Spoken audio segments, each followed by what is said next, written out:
him today. Oz basically taking his place.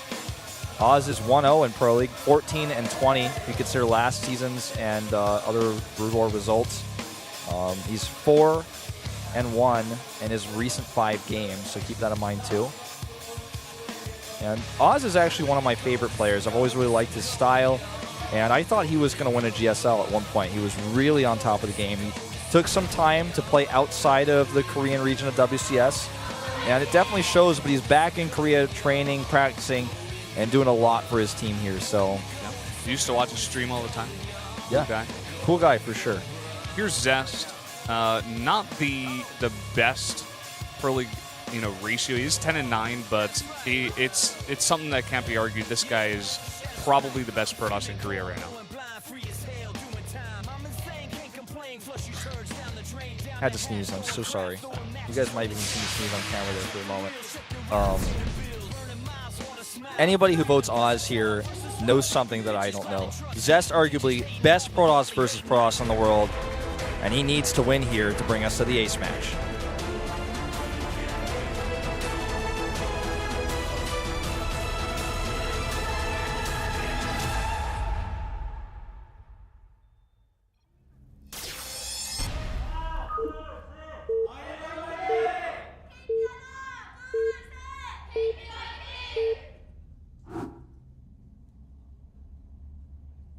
LTA는 SK텔레콤. Up here in the top right in the blue for Incredible Miracle, it is Oz. To the bottom right in red for KT Rolster, the Kingslayer, as they call him, Zest. This guy is basically Jaime Lannister. Just except that, he's Korean and he wears glasses and has 2 hands. Yeah, I mean, he looks pretty normal. Actually, I don't know if he looks like Jaime Lannister at all. In fact, I mean, I think he's basically. I mean, he's Jaime also Lannister. Korean.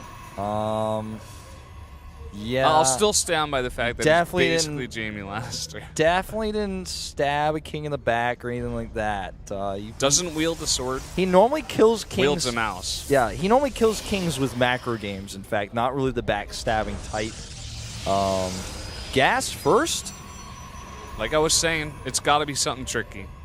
Oz has done this before. I think Oz was the first person to ever do this type of build. He's also the first person to do a Nexus first and televise Protoss versus Protoss, and it failed. But, he was thinking. He was trying. Yeah. Probably a DT build, I would guess. Maybe even a DT drop.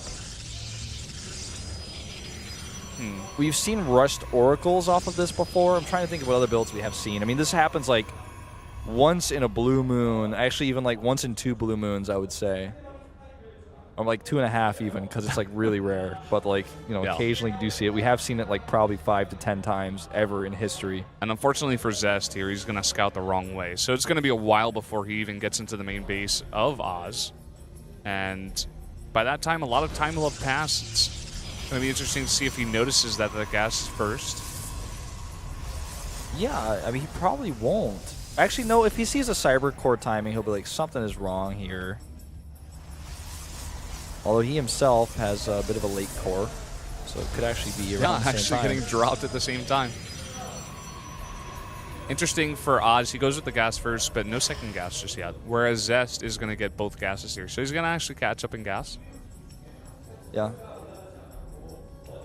So I think someone tried to once argue to me that if you do this and you only take the 1 gas, you get faster gas, and then it's better mining for longer than having 2 gas fast. And so you kind of even it out that way, and it's just a different approach, and it's like could be a standard way of playing the matchup. Not really sure if I agree with that, but okay, goes into a Nexus here, whereas we see a Stargate and a Mothership core at home, and he only has that extra gas for that Sentry. He's going to start a Mothership core pretty soon himself, no doubt. Okay, so this build just seems to be a bit... You consider also this. You save the mining time from only mining from 1 gas from 3 probes instead of using 4, 2, and 2, or even worse. If you're going for 2 or 3 in 2, then you have 6 probes lost off the mineral mining, plus the 75 minerals to make the assimilator. That also is lost, so it would delay your Nexus if you're doing a build like this. So, kind of seeing the plan here, kind of coming together. Yeah, pretty technical, but it's going to be, should work out okay. That probe is going to go down. All it saw was the Nexus, so he's going to see a lot more with this Oracle that's coming across. Going for the Stargate first, and then the Mothership Core, and then the Warp Gate. So see how much damage he can get done here. Right now, there's a grand total of 1 Mothership Core and 1 Sentry for Oz, who rushes into a Twilight Council here. I mean, he's going to have the Stalker out by the time it gets there. The Mothership Core is out of position. That's what hurts, because if it were at home, it would just barely have enough energy. I love this. Oz is going to send this Mothership Core all the way along the edge, so he should have seen that Oracle. Yeah, now he's going to send it right back. He knows that this kind of build is definitely something that Zest could go for, something that Zest likes to do. So sending that Mothership Core in that direction is going to be great.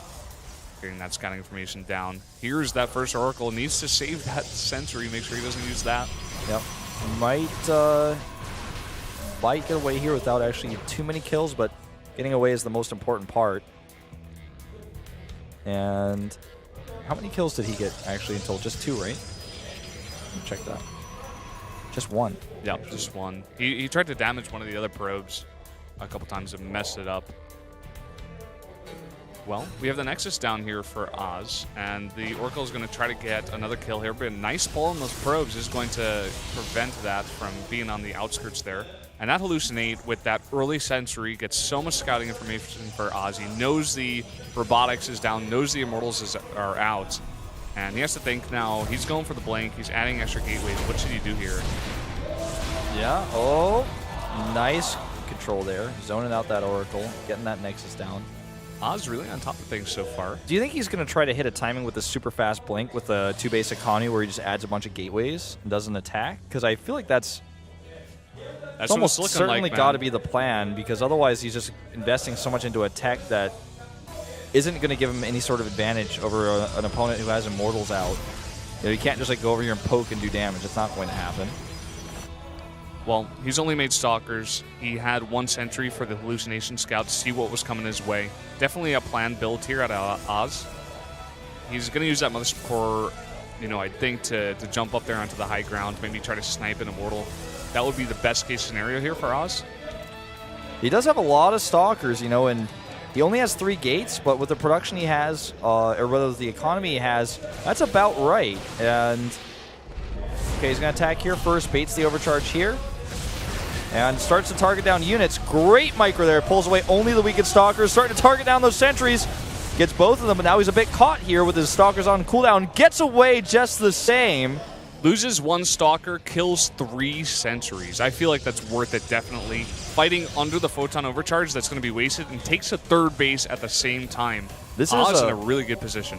This is a PVT Blink Stalker build, man. Pressure him, make him panic, take the 3rd base. What's he going to do? Can't move out? I mean, jokes aside, like, this is a pretty scary moment. Now, there's 2 Immortals here. If he had 1 at this moment, it would be terrifying. But with 2, Oz is actually just like, oh, just a second ago you only had 1. Now you have 2. I can't stick around here. Yeah, and doesn't get the Stalker either. Bit of a mix-up there. Nice hide by Zest. Doesn't keep it near the edge to show Oz until the last second. Forces that Blink up. +1 has started a little bit faster here for Zest as well. Either that or just Chrono boosted out a little bit more. The 3rd base of Oz is going to give him a lot of extra production. He's already going into charge. And I'm curious to see if Oz is going to also, like his teammate, add Storm in here. Because he was talking to Ruin a little bit there, we saw for a moment. And, you know, these 2 practice together, obviously. You know, they plan things together. I'm feeling like we could certainly see that. Yeah. For now, he's just heading that charge. Twilight Council here for Zest is going to be a bit behind. So that's something that he could definitely have over Zest. He's going to have the 3rd base way ahead. He's going to have the High Templar getting the energy a lot faster. Good reaction time here by Oz to pull his Stalkers away. Gonna maybe try to get 1 and then blink. Too risky. Zest's doing a good job pulling those Stalkers back. 6 gates. That Observer, by the way, has somehow gone undetected this entire game. Probably because Oz never made a Robo, so doesn't have an Observer of his own. Didn't make any cannons either. +1 finishes for both guys here. +2 started immediately for both of them. gonna have a slight lull here as we go into these guys building up their armies and see exactly what they want to do to build this mid-game comp and see what they want to go for. I'm very curious to see if the Storm gets started here. Yeah, I am as well. Because I'm just really curious to see if this is going to become a standard or not. And anytime there's a big shift in standard play, it usually happens in Korea first before it happens anywhere else. And that's what I'm looking for here. Archon's first. Doesn't look like he's going to be rushing out the Storm. Obviously, we're in a very different place than we were in the last game, but he has a ton of production off of these 3 bases he's had for so long. Look at the supply. It really shows 30 supply up. Yeah. And that's a big amount. That's in both workers and army units. And with the extra gateways that his extra workers are getting enough minerals to use, he's going to be in a good situation here. If he gets the scout down, he should be pretty confident with this. Now, he took his gases pretty late, so that's something to note. He was mining mostly minerals during that time. And it's really important to also note that in this matchup, it's really hard to attack somebody and kill them. And that's why you very rarely see these attacks, these aggressive move-outs. But I feel like in Oz's case, he's ahead just enough where this is a reasonable thing for him to do. They're both about to be at +2. Oz is at it first. Doesn't look like he's going to actually capitalize on that, though. But he might be thinking, like, I think I'm going to hit +2 before this guy. This is going to be hard for Zest to hold off. He needs more and more of these Archons. He's making them desperately. We see 25 Zealots right now out of Oz. It's really going to come down to the positioning and how much damage these Archons can do to all of the Zealots of Oz. I feel like Oz is going to try to come from both sides. Here he goes. One side. Time Warps are really good here. Oh my god, that's so many Zealots coming from both angles. The Mothership Core does go down here, but he's kiting his way forward here. Starts up microing his way forward, I should say. The Archons do a lot of damage. Probes are being pulled off the line here. The Immortals hold strong so far for Zest, but it's really about those Archons and the Zealot Warpins coming through right now for Oz. As the last of the Immortals start to fall, that is going to be it. Zest killed here by Oz. Kingslayer gets slayed, man. Oz has done it against everybody's prediction here.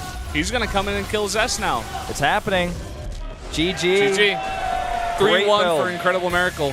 That was like some really good PvP out of Oz. I was not expecting that. Solid build, good execution. You know, a few mishaps with his Stalkers, I guess you could argue. But just in general, a very cool idea. Well executed with the Blink Stalkers into the third base. Great for the map. And Oz definitely getting some new fans today. Putting his record for this season of Pro League up to 2-0 now. Yeah, he's something you got to keep in mind now for Incredible Miracle. We were talking about how they needed this win with as good of an indicator point as possible. They get a 3-1 against KT. That is huge. Yeah. And now with an extra kind of hidden guy in Oz who's coming out and playing really, really good so far, they could look good. If they take their next match and make it to the playoffs, they could be the dark horse. Especially considering the situation with playoffs having the players that you have are able to choose their matchup. And it looks like Oz is obviously quite good at PvP and sniping players like Zest here with really smart builds on specific maps. I feel like just having this guy in their roster right now going into playoffs, if they make it, is important too. Yeah. But they haven't gotten there yet. No, they're just getting the bicycle going, and they're trying to get up that ramp.